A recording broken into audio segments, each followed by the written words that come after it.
Welcome to this edition of Inside Tulsa Athletics. We have some great guests today. We'll be talking about volleyball. We'll also be talking about bike club. And then we're going to talk about eligibility, which seems to be a major problem. Stay with us. We'll be back in a moment.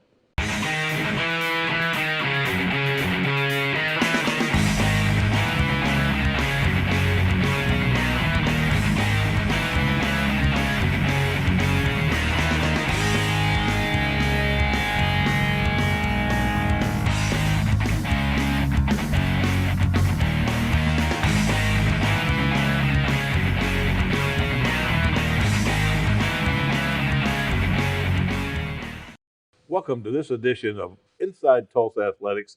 Today we have Assistant Athletics Director for Activities and really the Physical Education Coordinator, Jen Sanders. And Jen, we have a lot of things going on in physical education. Tell us what some of those things are. Well, we've got some pretty unique opportunities that's come our way this past year and a couple of years actually. At Monroe, we're going to have an after-school swimming program. Where the YMCA is going to partner with us. They're going to come in and do swim lessons for our kiddos in hopes that eventually we can, kind of move those kiddos into a swim team, maybe some recreational swimming, things like that. So it's a really great partnership. The Y's always there to kind of help us out. And Monroe's got a great pool, so it's the perfect spot, and can get some kiddos in there, teach them how to swim, and they're really excited about it. How many kids are we going to take into that program? I think right now they look at about 20 kids, and it's 4 weeks of classes, and they'll have a couple of educators that are in there as well, and then they're hoping to just kind of do it every 4 weeks for the year, so that we can eventually get all the kids that want to learn how to swim. Now, when's that going to start? They're thinking probably closer to October, November.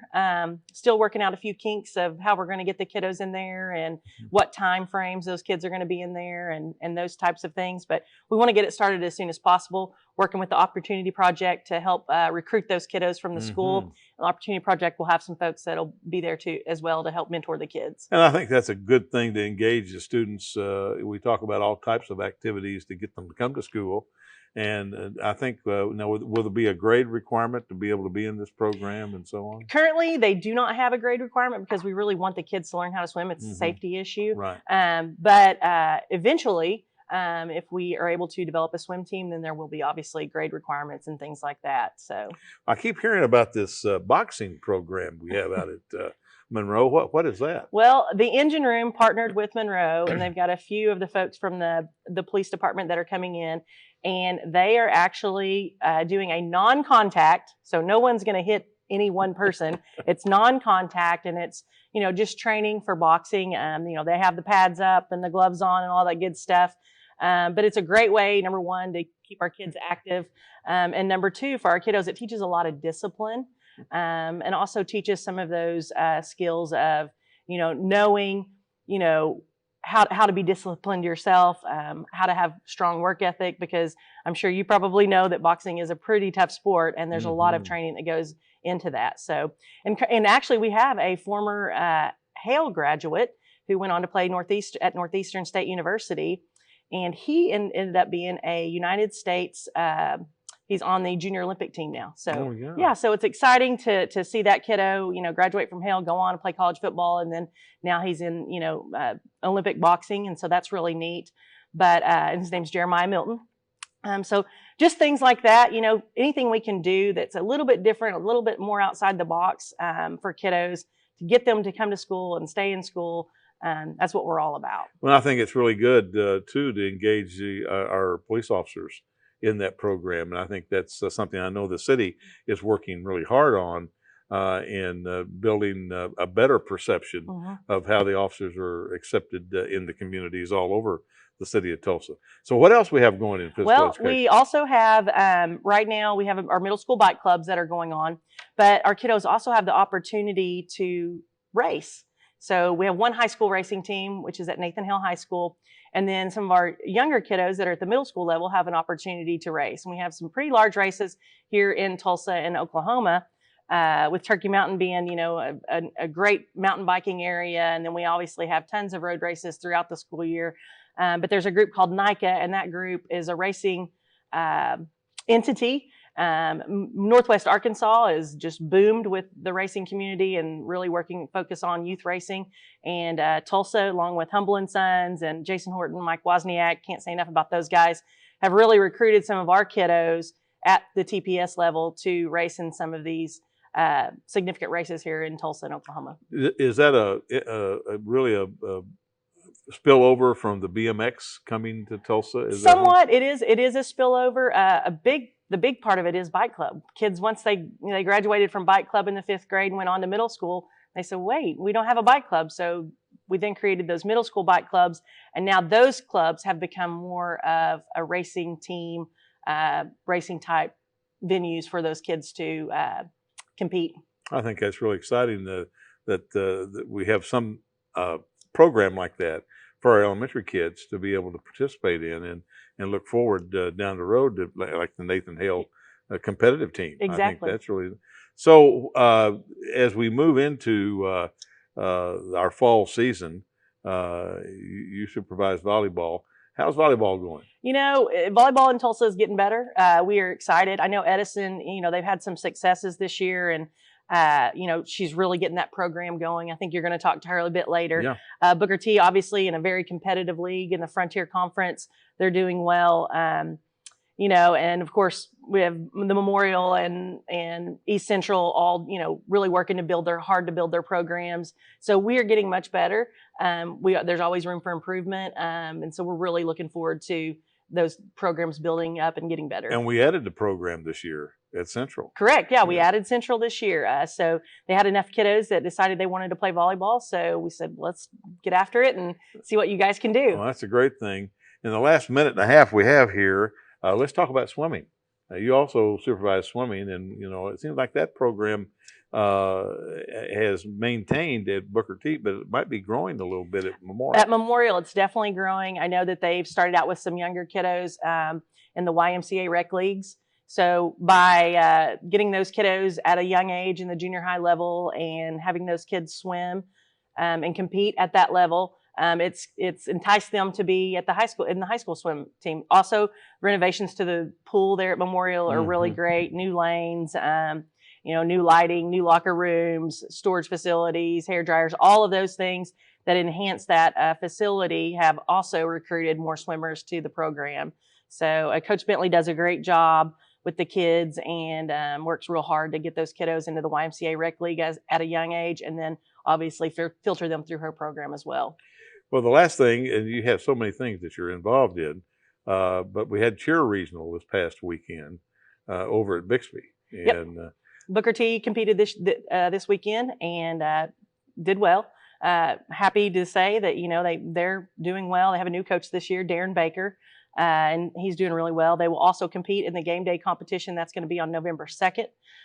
So we're just real excited about those kiddos getting out there and competing. I think it is. It's great to have the cheerleader competition, and I know there's a little bit of movement for stunt, and there's a little bit of movement for pom and everything. The association has not addressed that as of yet.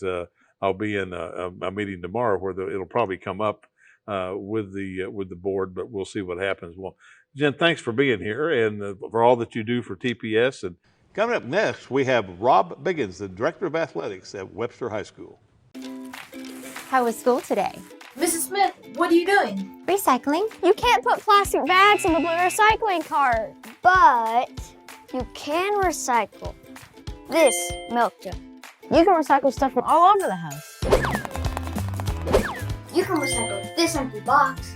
What about these hangers?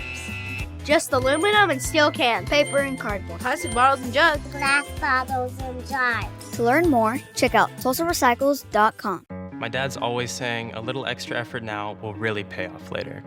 Here's how you can put in just a little extra effort and help out our schools in a big way. Just switch your checking account to TTCU.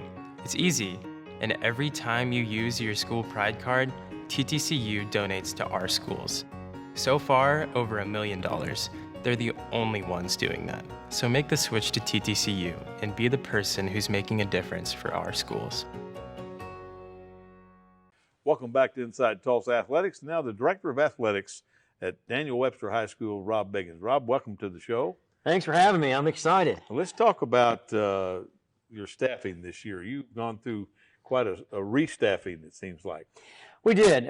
Football, you always want people with a lot of experience in that position.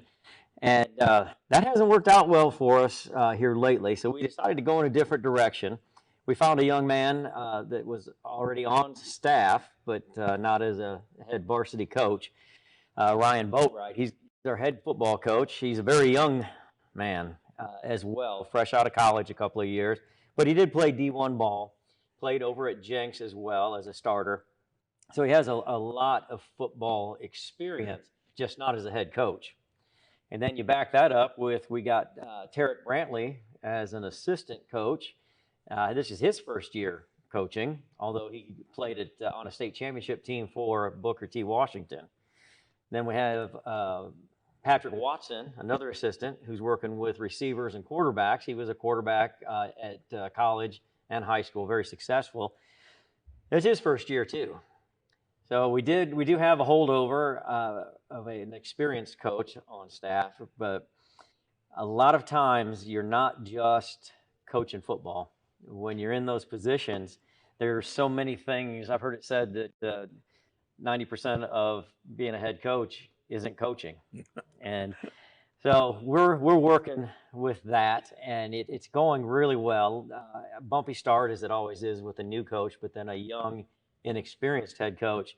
We've had a lot of things that we've really had to work through, and the good news is the team's responding. And we've had some very tough losses, but we are starting to see the successes. So we're looking towards the future. We're real young, but the guys are starting to respond. We've got a lot of speed. We just need to get some size. Well, you build your program from the bottom up, and with young coaches who are enthusiastic about it, that spills over into the student athlete.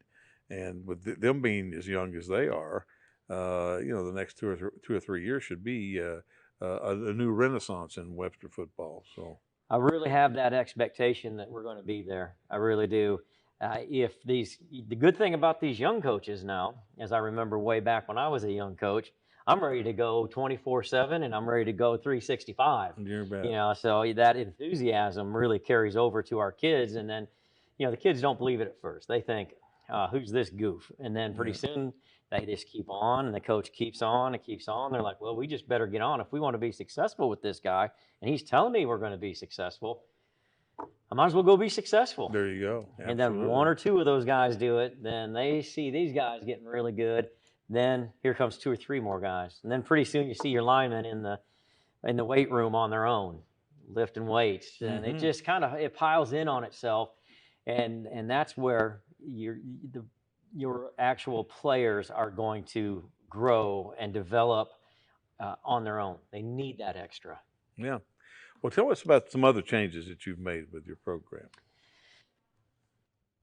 Well, we've recently made some changes at volleyball, and we're looking really forward to our volleyball team moving forward and doing well throughout the year. It's senior night tomorrow night. We've got some really good seniors that we're going to really miss that are going to be gone, and it's going to be a pretty touching night for them as they've been out for the last 3 or 4 years to see them go. Wrestling stayed the same, except that I've got about 40 middle school kids that are interested now, and that's where it starts. When you can get a 6th, 7th, and 8th grader out, get a couple years before he has to hit the varsity lineup. So although our coaches have remained the same, we've done some different club type things that are really, really bringing the kids in. Made some changes at track. We went back. Coach Jackson is coming back to coach track, so he took a year off. So we're excited to have him back at track. And Coach Baker has moved from girls varsity basketball over to girls varsity track. He's got 20 years as a track coach. So I think we've got good people right there with some really good experience. Now with Coach Baker leaving varsity girls basketball, that's opened up a spot for former NBA journeyman Larry Owens. And he is out there on the club scene for basketball, the AAU scene. and is very successful, very popular over there. So I really think that with his popularity and, again, being a young coach, I think that our girls basketball team is really poised to take off, and I say no more than 3 years. I think people are going to really stand up and take notice of the work Larry's doing. Well, I'll tell you, it's good when you can evaluate your staff and get some new enthusiasm on that thing. Of course, you still have Coach Bowman, the boys basketball coach, very successful. Very successful. We made a few lineup changes with him. Coach Baker also is assistant boys basketball with him. So that gives us one more talented, experienced coach right there. So we brought in Nick Harris, who works here at Webster now, and his dad, of course, Nate Harris, very popular over at Booker T. Washington, very, very successful. So we're real excited about Nick being there. So there's another young guy. So a lot of times, if we're going to hire a coach and it's an assistant, I like to get a young one, especially if there's an older coach that's been around a little bit, because I think that really lights a fire in them, and it reminds them what was it like when I first started. It gets that love back, and it puts a fire in their belly, and then pretty soon, your sport is doing much better. The kids are more excited. Then once the kids get excited, our alumni get excited. We got people at the gate just wanting to get in. You bet. So yeah, we have been able to reshuffle this year, and it's worked out very well for us. Well, we were able to do a little revitalization to the Allen Fieldhouse floor this summer. We had some workers that were coming in to do some work on the side, and I said, "Do not.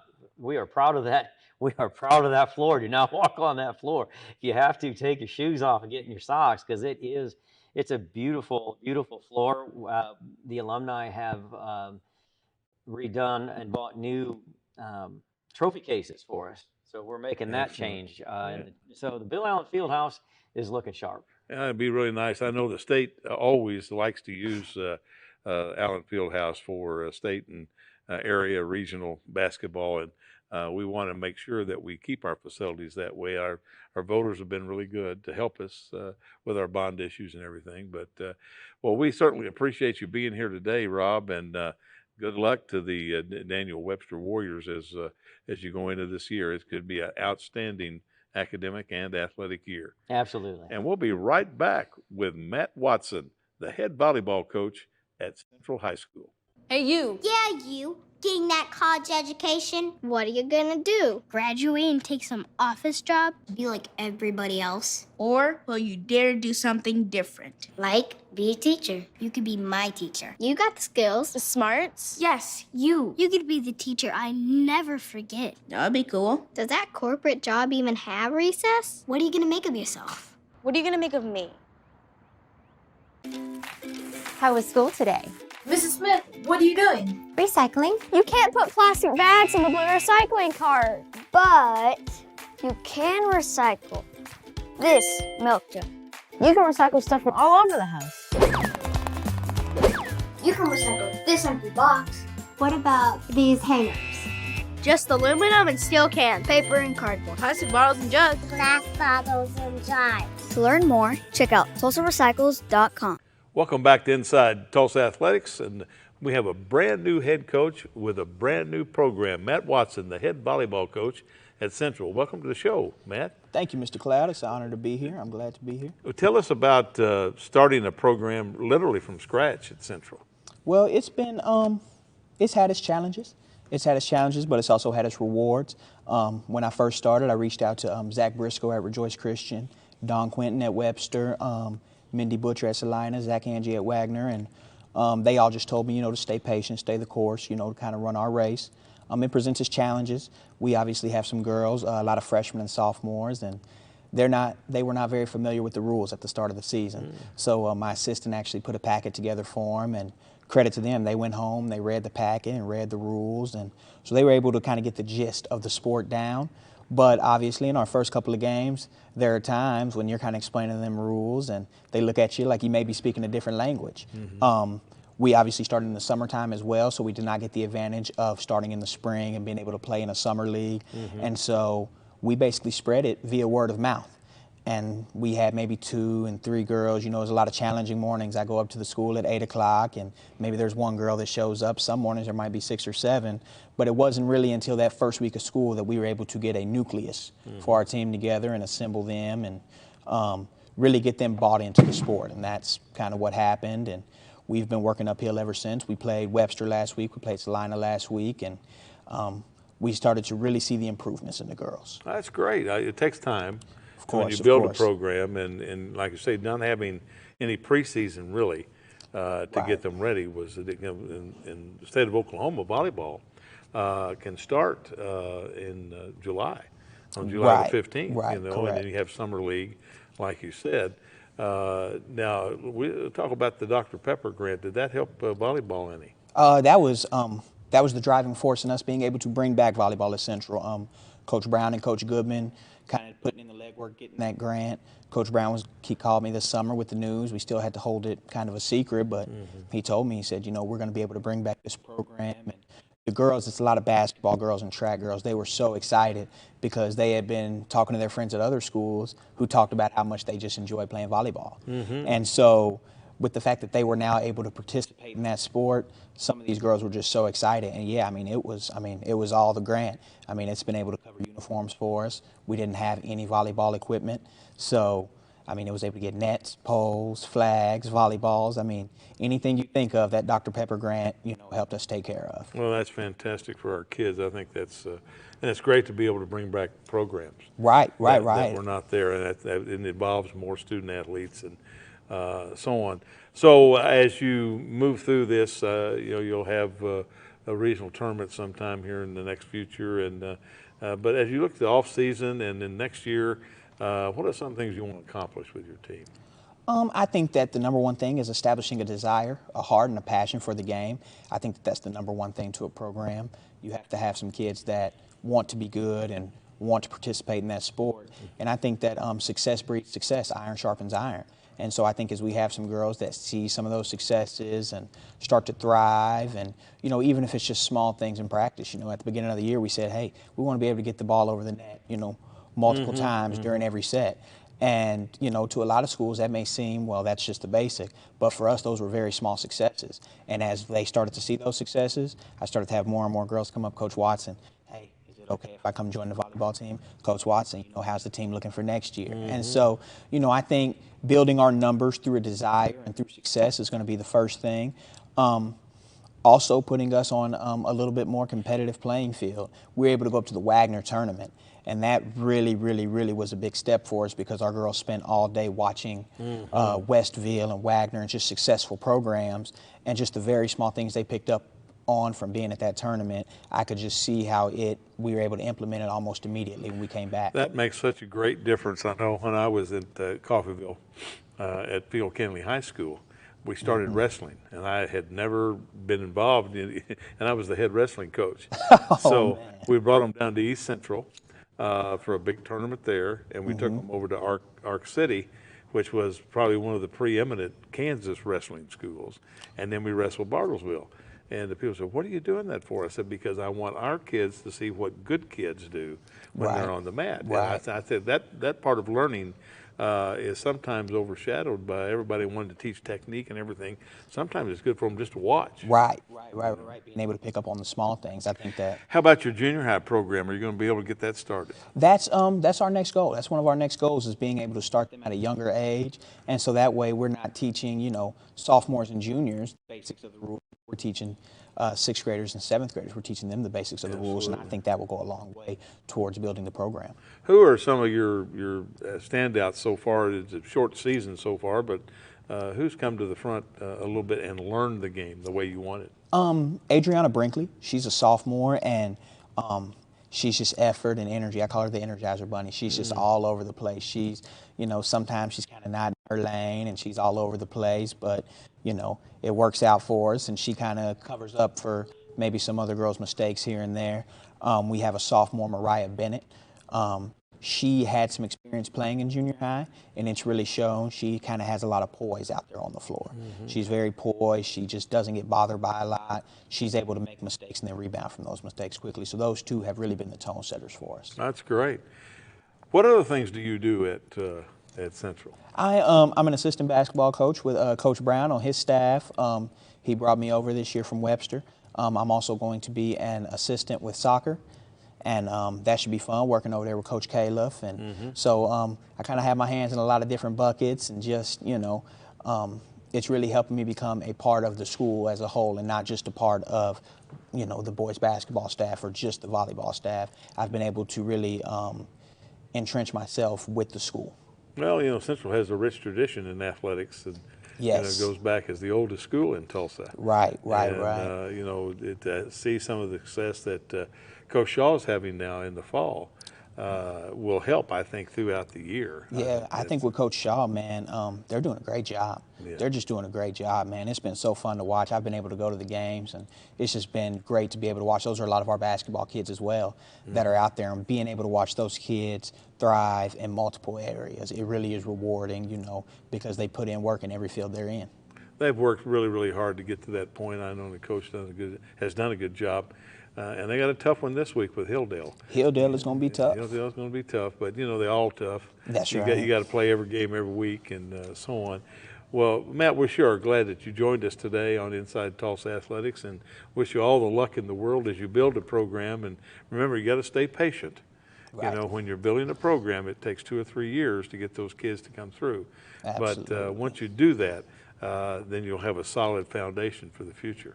But it's fantastic that Matt has started this new program, and stay with us, because now we have Walter Williams, who is the head cross country coach at Hale High School, coming up next. How was school today? Mrs. Smith, what are you doing? Recycling. You can't put plastic bags in the blue recycling cart, but you can recycle this milk jug. You can recycle stuff from all over the house. You can recycle this empty box. What about these hangers? Just aluminum and steel cans, paper and cardboard, plastic bottles and jugs, Glass bottles and jars. To learn more, check out TulsaRecycles.com. Welcome back to Inside Tulsa Athletics, and we have a guest today who is the head cross country coach and track coach at Nathan Hale High School, Walter Williams. Walt, welcome to the show. Thanks, Gil. Thank you. We're glad to have you, and let's talk a little bit about cross country at Nathan Hale. Well, we got a young team this year. I lost a few seniors last year, but I'm really excited with how we look. We did the preliminary meet a few weeks ago, the TPS Significant 7, and we looked pretty good. And so we're preparing for this Thursday. We have a WASO this Thursday, so I'm excited. It's a young team. I have a couple seniors. I have 3 seniors actually, but I'm very excited of the prospect and how. How many kids do you have out? So I have, let's see, 1, 2, 3. I have 9 boys and 7 girls this year for cross country. Okay. Is that number up? It's about the same. It's been about the same for the last 2 years. About the same, yes. How will that go into track? Do you have about the same number in track, or have more? No, way more in track. You know, with football and volleyball, softball going on, a lot of those kids come out once the fall and winter sports are over. They come out for track, so the track numbers are way higher. A lot of people don't understand the commitment that has to be made in cross country. How long is the race, and does it vary from boys and girls, and how do you prepare those student athletes for that race? So here's how we go. So in the cross country in Oklahoma High School, you have 5K, which is roughly 3.1 miles. Okay, so the boys and girls do not run together, obviously, at an actual race, but we do train together. We try to condition them in practice to run with each other. And even if I have someone who may be faster than the other, I'm training them to run in a pack. Learn how to run in a pack, so that way when you get towards the end of the race, you have enough to sustain you to really put in a strong kick. You know, don't give all your eggs away at the beginning of the race. And so it can be very hard. You know, we put in 50, 60, sometimes 70 miles a week. Just in training. We don't even touch the track. You know, we have some courses around Nathan Hale, about 1 mile, 2 miles away from the school, where the kids will run there and run the course and run back to school. We spend time in the fitness center on the treadmills, and we do a lot of stretching, a lot of yoga, just to get that mind and that body right. But it's a lot. It's definitely a lot of conditioning. A lot of people don't realize it. Several kids come out because They think it's a, easy grade, last hour of the day. Then after a day, maybe 2 days in, it's like, man, I don't want to do this. And they're gone because it's like, nobody told me I was going to be doing a lot of running. So what did you think? Cross country. So if you go 60, 70 a week, what do you do in a day as far as training? How many miles in a day? We may put in, on average, we try to get between 7 to 10 miles in a day, on average. Now, this week being a race week, we won't do as many miles, obviously. So we'll cut that back. Our biggest days this week will be today, Monday, and Tuesday. Those will be our strongest days. And then Wednesday, we'll pull back a little bit. We won't do as much. We may put in maybe five miles on Wednesday, no more than 6, and then we'll spend a good 45 minutes to an hour just stretching and doing yoga after the run. Where is the meet on Thursday? So I believe we're at Mohawk Park. Yes, we're at Mohawk Park, the soccer complex, I believe. Yes. I see. Yes. Now, and you've run that one. There's O'Brien. Are there other tracks for our cross country folks to use in the city? So what you have is, pretty much you can use a course, you can use a field. I can go to a park and mark off, 3.1 miles, and that's pretty much what the schools do when they put on these races. They just find a good area to mark those off. In my opinion, I believe Highland Hall has the strongest course in the city. We're not doing Highland Hall this year.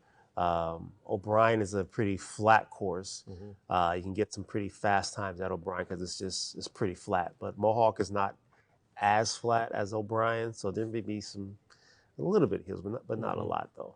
I know it's seemed like for years we used Oral Roberts for the state cross country. Cross country, I remember that. That was before I was in TPS, but I do remember that. Yes. Yeah, and it's a little hilly out there around all the dormitories and everything it's a else. lot. But, it's a lot of hills over there. So as you build a program, how does that? How do you do that? How do you entice somebody? Hey, we're going to run 10 miles a day. Well, for me, it's one of those things where when I'm looking at athletes in the beginning of the school year, even towards the end of the school year, going into the next school year, I'm looking at body structure, leg length, arm length, and that can tell me if I think that student will be a good runner or not. And if that student has never ran before, I'll talk to them about it. And I just won't sell them a bag of chips. I actually take the time, show them races, let them know this is what you're getting into. This is not a walk in the park kind of thing. Give it a shot, see if it's something you want to do. And so mentally, it's not trying to get them to agree to without knowing they're agreed to. I want them to know exactly what they're agreeing to before they agree to it. So that way they can have a conscious decision to make. They got to buy into something that's really going to change their lifestyle. Absolutely, absolutely. No question. Well, let's talk about some of your student athletes. You've got about a minute and a half here that have really shown you some promise this year. Well, let's see. I have a senior, Emmanuel Wilson. He's my best one right now. On the boys' side, I believe he's going to do well. He's right at about low 19 minutes in the 5K. This is his first full year running cross country. He's been doing track, but this is his first full year doing cross country. So I know he can go low 18, maybe high 17 by regionals. We're on pace to hit that. So I'm really excited to see how he does. Joshua Williams, he's a half miler in track season, so this is his first year going up, to the 5K, and he's a dog. He's a fighter. He pushes it hard, and so I'm interested to see how he does in his first, because we haven't gotten a clock on him yet. So I'm interested to see how he does in his first meet as well. On the girls' side, I have a sophomore, Carissa Fortham. She was the girls' captain last year for the track team as a freshman. She's a leader. She takes responsibility. Her work has been very good this year for cross country. I'm really excited to see how she does in her first full cross country season this year. So those three I know in particular that I'm looking for great things from them. Well, that's fantastic. I you have a good rest of the season and a good regional meet, and hopefully things will work out. And as you go into the spring that your track program is as successful as you want it to be. Yes, sir. When you're building the program, it's always, you got to be patient. Absolutely. Things have to be there, but I think good things are happening at Nathan Hale now. I hear really good things, what's going on out there. So Yes, sir. we're really glad that you're here today. Thank you for coming. And when we come back, we'll have Mick Wilson, who is the Deputy Director of Athletics. Stuff. When you don't want it, what do you do with it? Go to tulsarefuse.org. There, you'll learn what to do with stuff you don't know what to do with. Just give us a click. tulsarefuse.org. It's what you do when you don't know what to do with stuff. My dad's always saying a little extra effort now will really pay off later. Here's how you can put in just a little extra effort and help out our schools in a big way. Just switch your checking account to TTCU. It's easy, and every time you use your school pride card, TTCU donates to our schools. So far, over $1 million. They're the only ones doing that. So make the switch to TTCU and be the person who's making a difference for our schools. Welcome back to Inside Tulsa Athletics. Now we have the Deputy Director of Athletics for Compliance, Mick Wilson. And Mick has got a huge job this year. It seems like we've had always around 50 or so requests for waiver eligibility through the Activity Association. That's through the whole year. Right now we have over 50. So let's talk about waiver eligibility, what makes a student athlete eligible and ineligible during the course of their career. Well, the bad thing about it is I'm always the deliverer of bad news. So they don't want to see me show up either at the school or at your doorstep, because usually it's not good news. But no, probably some of the big things we determine this time of year are kids that have moved either by transfer or a bona fide move, changing districts, changing addresses within the district. Those are all things that have to be sorted out. And so many times kids and their parents move not even thinking about any ramifications or outcomes that can happen through that process, and sometimes the outcomes aren't good and sometimes they're fine. That's usually for us to come in and try to sort out, but we spent a lot of time this year, really the closing of Langston Hughes. We drew a larger than normal amount of student athletes moving throughout the district and out really throughout the Tulsa County. So we spent a lot of time sorting that out, and trying to acquire paperwork after school is closed is nearly impossible. Let alone obtain signatures and things like that from administrators at those schools. So I've had to work closely with OSSA this year, trying to get those pushed through and get things closed out for those kids, because you want to get those kids on the field at the end of the day, and as quick as you can. You want to get them participating. And so I always try to move those things as quick as I can when we receive things like that in the office, whether it's a hardship or whether it's just some advice or things like that. You try to move those as quick as possible, because the ultimate outcome is to get those kids to participate for that particular school. Well, once we send something in now, they tell us there's a 15-day turnaround at the most. Sometimes they're quicker, depending on how difficult the case is. But one of the things that I think has come up this year, it appears that more than ever is the movement from one school to the other. So you might go through the process of what happens at the school level when somebody moves. What is incumbent upon the director who's receiving and the director who's sending? Probably the biggest thing is to identify the new students right away.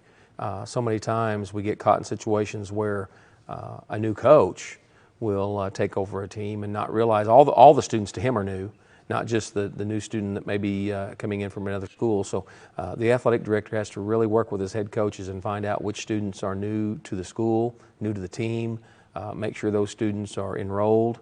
Again, we've had people try to submit hardships based on where they think they're going to end up, and you can't do that either. So the big thing is the receiving athletic director has to identify that student athlete. Once that student athlete's identified, then you've got to send paperwork back to the previous school, not necessarily requesting records, but you're really just trying to send two forms, a changing schools form and a transfer of athletic eligibility form, both required by the OSSA. You send those to the previous school. Those are completed and sent back to the receiving school. And then if there's any thing that are checked there that bring up red flags, any things that are checked yes, then that requires some investigative work to try to figure out why. It could be a change in living arrangements. It could be change in parental guardianship. could be a change for many reasons. And so we have to kind of sort that out so that the main thing is they're leaving that school under good conditions and they're not running from an expulsion or a suspension or something like that. So there's some things that need to be done on that end. As far as the sending school, really just making sure that the school records are sent over from your enrollment department, that they have transcripts and things like that, and really just answering those questions to the best of your ability. I think the big thing you have to really understand is that students, in order to work for hardship, those students have to be a legally enrolled student in your particular district. I think, Mick, there's about 3 things on that form that cause us the most concern. One, are you eligible to return to that school? If you're not eligible to return to the school that you're coming from, you won't be eligible at the new school. The other question is, was this student athlete recruited? And if the sending school thinks they were, they check yes, that's another red flag. That's when we have to get involved and see if there is something valid to that. And the third thing that comes up, I think the most of all this year, and correct me if I'm wrong, is, well, I signed my son over to my sister and she's the guardian. That seems to be something that's popped up a lot this year, Gil, and it's that people think that they can use an affidavit or just a temporary guardianship paper that's notarized in order to gain eligibility for that particular son or daughter, that they're able to pass that on to an aunt or uncle or a friend of the family or things like that, and that just won't fly. The OSSA makes it clear that any change in guardianship has to go through a court of law. The papers have to be drawn up by an attorney, almost like you would do a formal adoption. Mm-hmm. So there's a little more work to it than that. The OSSA doesn't recognize affidavits or anything like that for eligibility. So that's been one that we've had to really try to school people on a little bit better, and hopefully our athletic directors will be having those conversations. But that gets to be tough. And then, of course, the recruiting part of it, the recruiting's kind of a word that we use, but no one really wants to get into it because it sometimes is not very pleasant.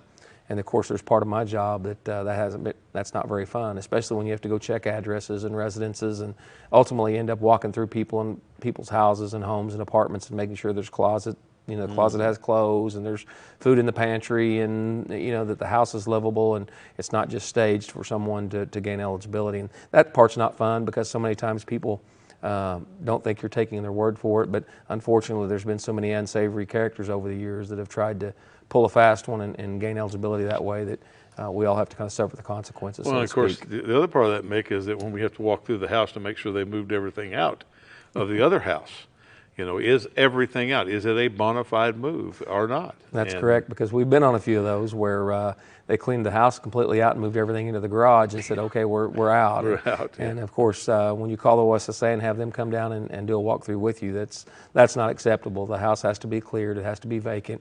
Cannot be leased or rented to a family member. All the ways that people sometimes think they can circumvent the rules, that's all been thought of. So it's all made to be accounted for during a walkthrough. And we want the student athlete to be eligible. I think that's the thing sometimes they forget about our office, is that we're here to try to help them stay eligible. And then when we do an investigation on the possibility of a recruited student athlete or an ineligible student athlete, we're doing that not only for that student's benefit, but for the benefit of the students that he's going to play with or she's going to play with.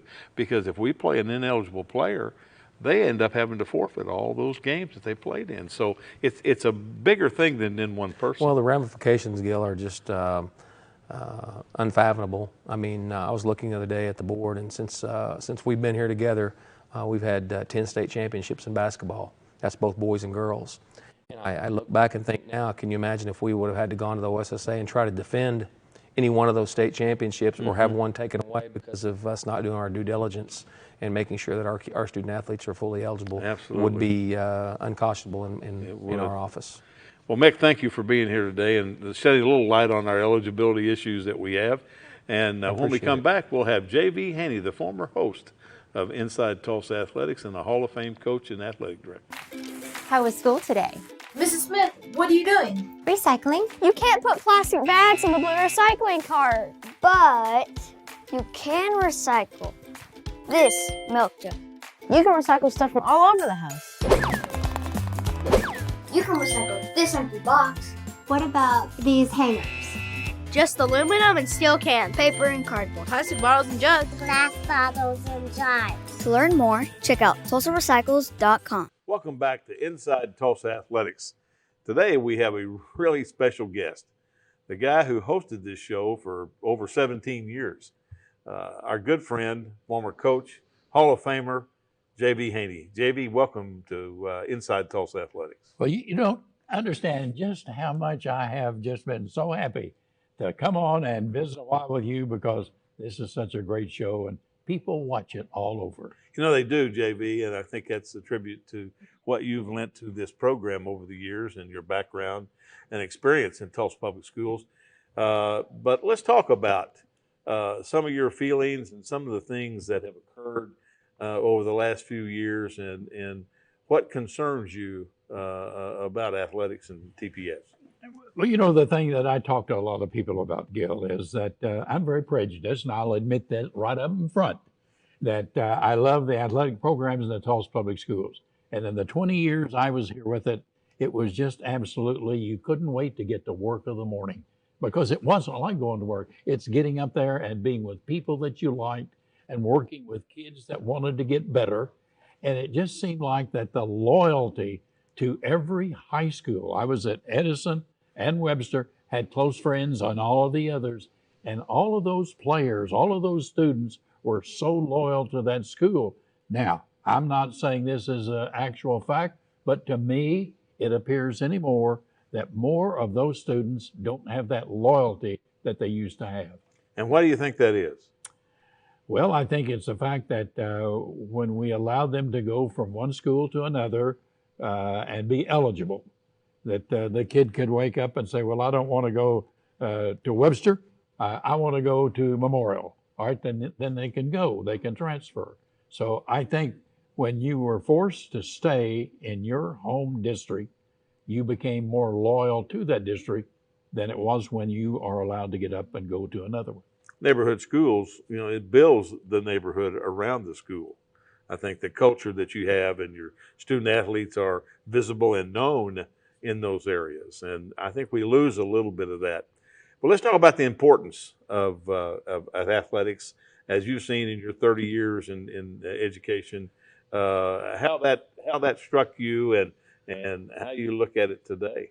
You know, always they say that you are so prejudiced because you were an athlete and then you were a coach. But when you really stop and look at the number of students that are in an extracurricular activity, it doesn't have to be athletics. It can be in the music department, the speech department, whatever. But if they are at that age, they become more committed to that than they do the academic side. Now, they'll do the academic so they can do the extracurricular. So, you know, you really got a hold on them. But when you eliminate that, I think you're just making it much, much more difficult for students. You know, JB, and I'm sure you remember when we went through the no pass, no play situation. You know, we had had where if you were passing, what was it, 4 classes or 5 classes, you were eligible. And now all of a sudden we had to pass every class every week. And there was a lot of consternation around the state. My God, it's going to kill athletics, and you know, we'll never be the same again. And we took the philosophy, I know when I was at Union at the time, the kids will matriculate to the level they have to be able to play. And I think your point there is that athletics activities, extracurricular activities or co-curricular activities actually, engage students in something that they need to come to school for every day. You know, we did one of the things, JV, this past year on a pilot program at 2 of our schools, Edison and Rogers, where we put junior high athletics first hour and before school. It was amazing. Those 2 schools led in attendance district-wide this last year because their attendance went up instead of going down. Well, the kids came to school first hour, and they were there first hour. They weren't tardy, they weren't late, because they'd already been on the practice field or in the basketball area or the wrestling area, whatever. And it was really, I think it's really good, the thing that it proved the thing that we wanted it to prove, was that engaging students will come to school. And I think that's the key. Well, you know, that really is the key. And I think even, it seemed like I was visiting with a head basketball coach at Central, and he was bringing his kids in and practice before school. Mm-hmm. And their Academics went up, everything went better because I'm sure they had to go to bed a little earlier. But when they come, and I think those are good points that can be made. I think it is, and I think that's one of the things that as we go through what we're getting ready to go through in Tulsa Public Schools with a $20 million cut district-wide, we're going to have to look at those things that are important and engaging kids and keeping them in school. Retention is everything. To retain students, we've got to do that. You know, we've lost over 5,000 and over the last 5 or 6, 7, 8 years. And we can't make up ground financially on getting paid by ADM numbers if we don't retain those students year to year. Something that's interesting to me this year, while across the country football numbers are down as far as participation are concerned, our numbers are up. And the state of Oklahoma numbers are up on participation. So that's kind of encouraging, I think, for that particular sport, because I think we've gone through the CTE, the concussion, all that business. People, you know, concerned about it, but they know that we're trying to do something about it. What are some of your other thoughts about what athletics means to this district? Well, to me, athletics, and I'm prejudiced because I grew up and I've spent my life in athletics, but I think in order for you to have good academics, that you have to have those kids interested in getting there. And I go back, and now this is really old, but when we didn't have buses in the Tulsa Public Schools, and regardless of the weather, the kids came to school. Mm-hmm. And I think one of the reasons they did was because they loved that school. And, you know, Josh Jacobs at McLean High School, I love that guy because he was such a great football player and everybody wanted him. He wanted to stay at McLean because that's where he had gone to school. That's where his friends were. So he goes to Alabama. Now he's playing professional football. So I think he did a pretty good thing for himself. I think he did, JV. That's one of the things I think is really important, that Josh, he was a McLean Titan. That's what he wanted to be. Yes. And then he wanted to go to Alabama, and he did that, and he graduated. And now he plays for the Oakland Raiders. What a tremendous example, you know, for our student athletes all across the district, that if you stay the course, you can achieve what you want to achieve. And he has, there's no question. Well, JV, I really appreciate you being here today. You know, I miss you not being the host of this show, and it's because it's more work for me, but I know that you do watch, and we're excited about what the future will bring, and we'll certainly have you back sometime soon. Gil, you do a wonderful job. Just keep it up. Thank you. We'll be back after these messages. Hey, you. Yeah, you. Getting that college education? What are you gonna do? Graduate and take some office job? Be like everybody else? Or will you dare do something different? Like, be a teacher. You could be my teacher. You got the skills. The smarts? Yes, you. You could be the teacher I never forget. That'd be cool. Does that corporate job even have recess? What are you gonna make of yourself? What are you gonna make of me? How was school today? Mrs. Smith, what are you doing? Recycling. You can't put plastic bags in the blue recycling cart, but you can recycle this milk jug. You can recycle stuff from all over the house. You can recycle this empty box. What about these hangers? Just aluminum and steel cans, paper and cardboard, plastic bottles and jugs, Glass bottles and jars. To learn more, check out TulsaRecycles.com. Thank you for joining us today. And Inside Tulsa Athletics, we've got some great opportunities this week to see some of our youngsters play in our football program. Bartlesville and Booker T will be playing at Bartlesville this Friday night at 7 o'clock. Memorial will be playing at East Central, and that should be a really, really good football game there. Edison goes to Glenpool to play in the district game. All these games are district games, so this is qualifying for state playoffs now. Central will be at Hilldale, and Hilldale will be a formidable task for Central Braves. Central's 3-0 thus far in the season, but Hilldale is one of those teams they're going to have to beat to get into the state playoffs. Rogers will be at Tahlequah. Tahlequah is undefeated at 3-0.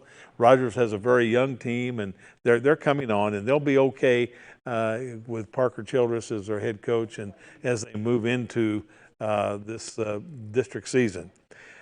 McLean will be Bristol, hosting Bristol at home at Driver Stadium, and that's always been a really, really good football school, and we'll see what happens with the Bristol-McLean game. And finally, Hale will be at Bishop Kelly. That's a game within the city that you can see, and these games are all on Friday night this week. I want to encourage you to be involved, as I did last week, with the community meetings and so on about the reshaping of the Tulsa Public Schools. It's very important, I think, that you become involved with your school and understand how the money is spent, where it goes, and to the benefit of our students. I think it's really, really critical as we go through a $20 million deficit that we're going to have to make up this next year. On our next show, which we will tape on the 7th and will be released on the 9th of October, Dr. Deborah Guest will be with us. And I think she'll be able to address some issues that I think will be very, very important for you and for me to know about as we move into reshaping. These times are difficult. When you go through a reshaping of a district and people get things out of common, then change is always difficult. And I think that one of the things that we have to do is to make sure that the changes we make are what benefit our students and our student athletes the most. And I think we will do that, hopefully by the first of the year, and we'll be able to know some things about where we'll be headed in the future of Tulsa Public Schools. We certainly enjoyed you being with us today. Look at these messages coming up, and we'll be right back. My dad's always saying a little extra effort now will really pay off later. Here's how you can put in just a little extra effort and help out our schools in a big way. Just switch your checking account to TTCU. It's easy, and every time you use your school pride card, TTCU donates to our schools. So far, over $1 million. They're the only ones doing that. So make the switch to TTCU and be the person who's making a difference for our schools. How was school today? Mrs. Smith, what are you doing? Recycling. You can't put plastic bags in the blue recycling cart, but you can recycle this milk jug. You can recycle stuff from all over the house. You can recycle this empty box. What about these hangers? Just aluminum and steel cans, paper and cardboard, plastic bottles and jugs, Glass bottles and jars. To learn more, check out TulsaRecycles.com. Well, thank you for watching Inside Tulsa Athletics today, and I would be remiss if I didn't say that since our show is hosted here at Webster in the digital media program, I failed to mention that Webster will be at Shakota this week, and then they'll really be traveling the next week when they go down to Idabel. So good luck to the Warriors, and good luck to each of you as you go out to see our teams play this week. And join us next time when we'll have Deborah Gist, the superintendent of schools, to talk about the reshaping of the Tulsa Public Schools. Thank you for watching.